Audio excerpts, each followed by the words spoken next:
Bonjour, c'est un réel plaisir de vous retrouver pour vous parler musique et histoire des chansons.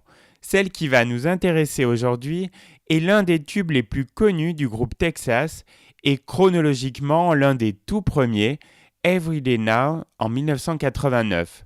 C'est un titre marquant dans la carrière de ce groupe pop-rock qui vient tout juste de fêter ses 25 ans de carrière.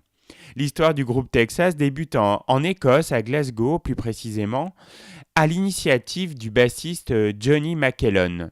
Après avoir intégré quelques formations et décroché une poignée de tubes, le musicien souhaite fonder son propre groupe et auditionne dans son entourage. Son frère lui présente une jeune femme d'à peine 20 ans pour qui la musique est un passe-temps qu'elle n'envisage pas encore comme métier. Elle s'appelle Charlene Spiteri, est coiffeuse et vient présenter à McKellon une interprétation du tube de Culture Club Do You Really Want to Hurt Me. Convaincu par la voix de la jeune femme, Johnny débute avec Charlene l'aventure Texas, nommée ainsi en hommage au film Paris, Texas de Wim Wenders et surtout à sa BO mythique jouée par Ry Cooder. À leur côté, le guitariste Ali McKerlen et le batteur Stuart Kerr complètent l'équipe. En mars 1988, le groupe donne son premier concert au TAF Bar de l'association des étudiants à l'université de Dundee en Écosse.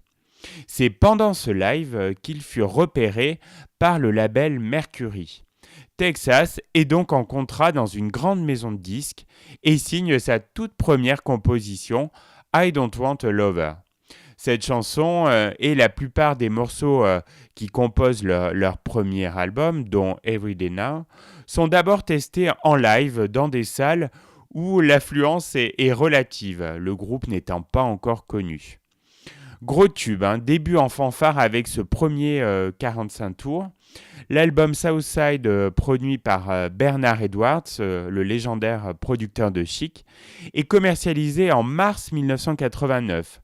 L'accueil très positif réservé à Everyday Now, le deuxième single de l'album, permet de sauver Texas qui était menacé du syndrome du groupe d'un seul titre. Sur cette chanson, l'ambiance blues rock, la voix envoûtante de Charlene Spiteri et un solo mémorable d'harmonica font merveille. La suite de l'histoire, on la connaît. Des tubes par dizaines, 15 albums de platine et une carrière des plus respectables.